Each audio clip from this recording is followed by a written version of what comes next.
part of our predictive analytics team. All right, Nick, last one.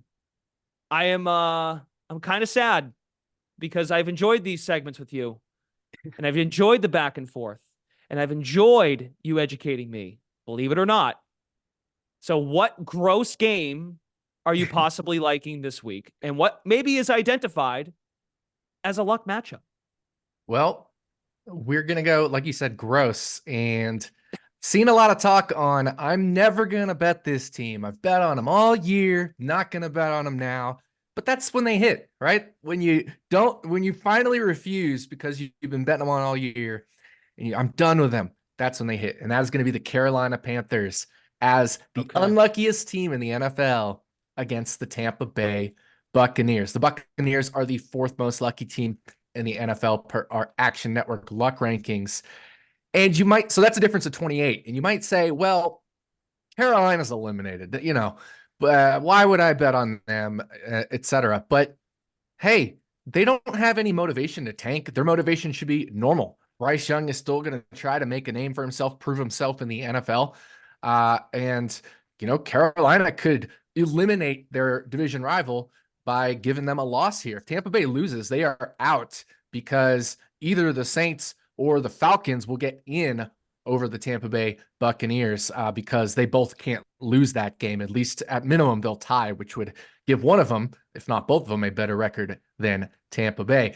So Carolina's motivation is normal. So if I use games in the last week of the season where the unlucky team has normal motivation like Carolina has here, or high motivation, to make the playoffs, something like that. In other words, not tanking like the Bears were last year to get that number one draft pick, or not resting players like several teams are this week, those that are locked into certain seeds. So if I use unlucky teams with normal motivation, they are in the final week of the regular season 6-3-1 against the spread. If the luck gap is at least 25%, and we have a luck gap of 26.6% here, and they're 3-1-1 against the spread in the final week of the regular season if the luck difference is 24 or more. And that actually jumps to 3-0-1 if the luck difference is at least 26 places. And we got, 28 places of difference here. So I know those are small sample sizes, 6-3-1 or 3-1-1. But if we add it into our late season trend after week 13, teams with a luck difference of 24 or more are a combined 24-3-2 against the spread.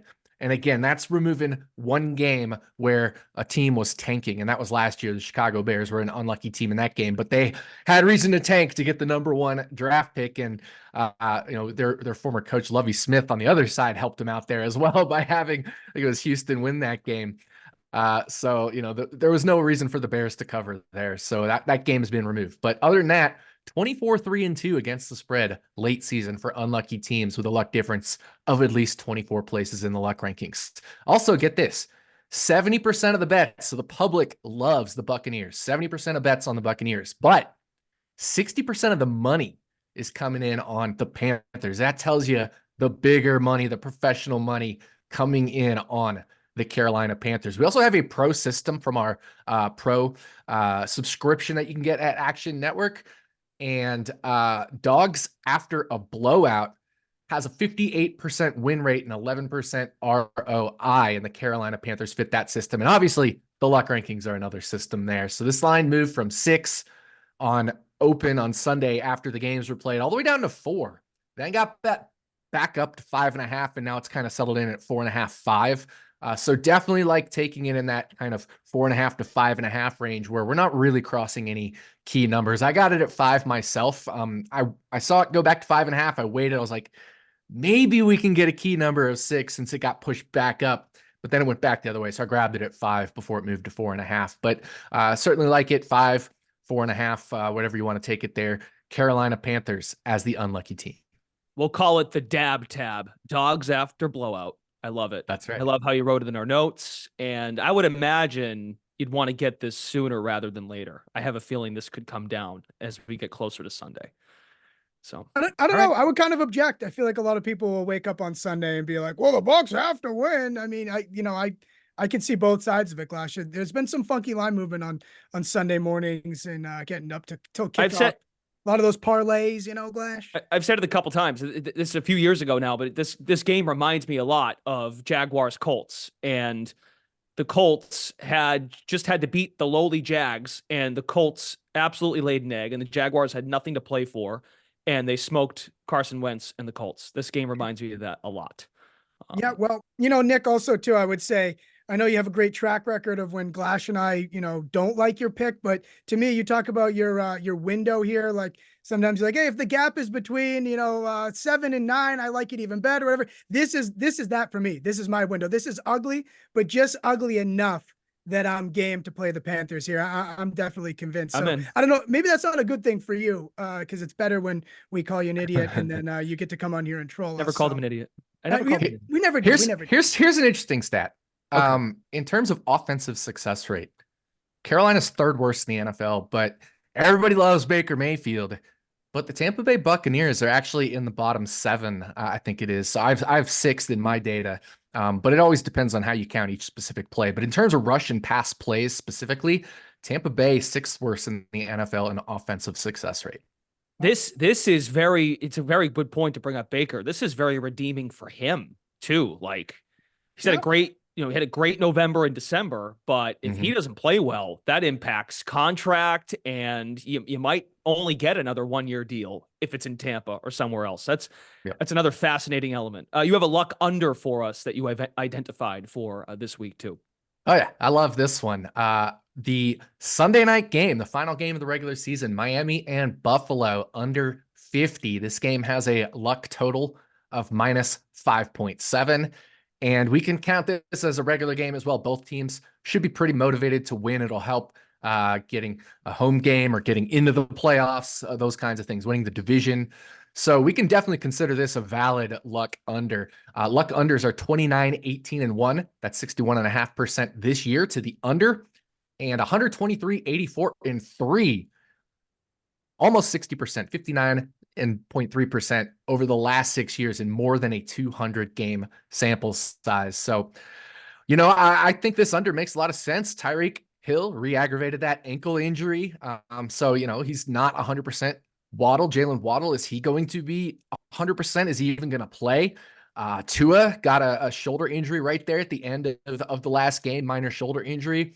The Bills defense is getting healthier. So certainly on the Miami side of the ball, they might struggle to put up some points. And, I think on the Bills side of the ball, they've been running the ball a little bit more lately as well. So I do like the under here. 75% of the bets are to the over, but 91% of the money is to the under. So just a massive pros versus Joes split here versus the over and the under. So I certainly like this, but guys, let's be real. The bet I really want to hit is for Tua Tagovailoa to lead the league in passing yards at the end of the regular season. Right now, he is 170 or so yards to the good, ahead of Brock Purdy, who won't be playing, I think is what we have learned. Correct. So, Darnold's in. Yep. Feeling good about that.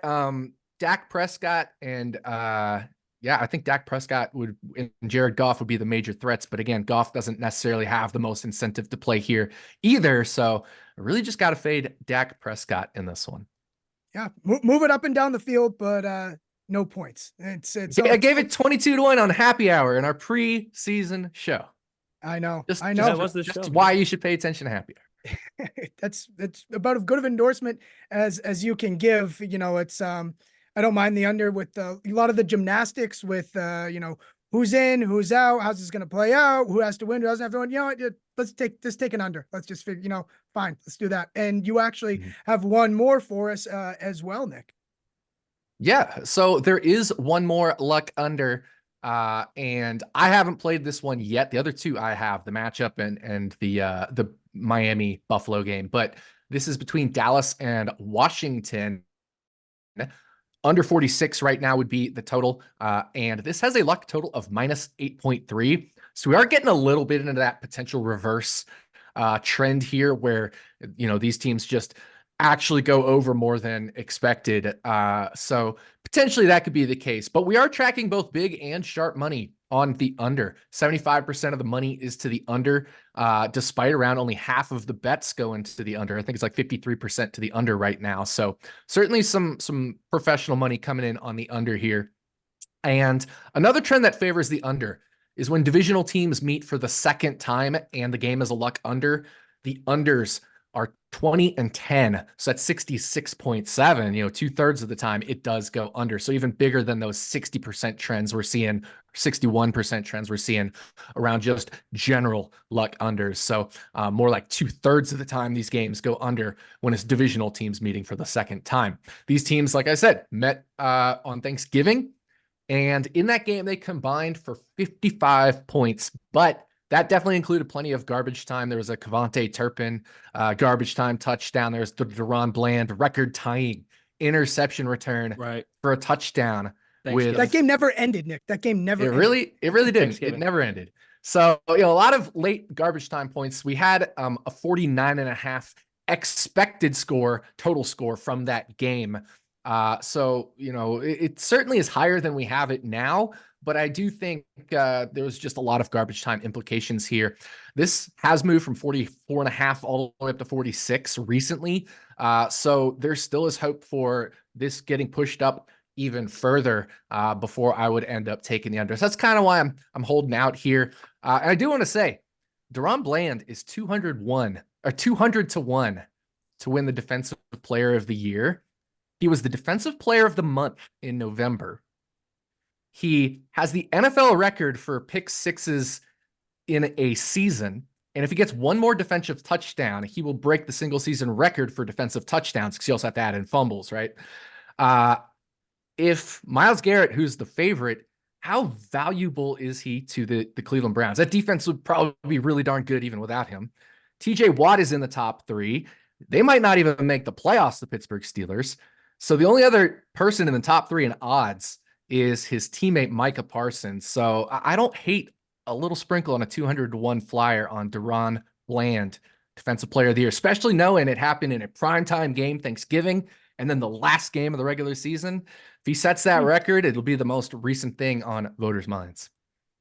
Yeah, okay. I mean, Glash, remember we talked to Stuckey and Raybon about when someone mixed in a water over Bland interception or pick, something like that, pick 6. And we were talking about it's basically, a long shot parlay. So Nick, here you're essentially betting 200 to 1 that he has a great defensive game, and we get Sam Howell at quarterback instead of Jacoby Brissett, which I think helps that. So, yes. Yeah. So really quick before we go, we got to go to Kerner, but quickly give us a plug for the playoffs and how the luck rankings will be impacted, what we can look forward to, and how that all plays into the coming weeks. Yeah, we could have, if the Carolina Panthers do upset Tampa Bay and the Saints win, or the Falcons win, we may have a luck matchup against the Philadelphia Eagles in the wild card weekend. Right. Remember, Brandon, I talked about those Saints. So yeah, we could have a luck matchup, but we'll be doing the luck rankings like usual. What we found last year is there were a lot of luck overs in the playoffs, and a bunch of them hit. So we'll be doing the usual thing. And good deal. We having some bet what happens lives during the playoffs as well. Beauty. Excellent. Nick Giffen, thank you.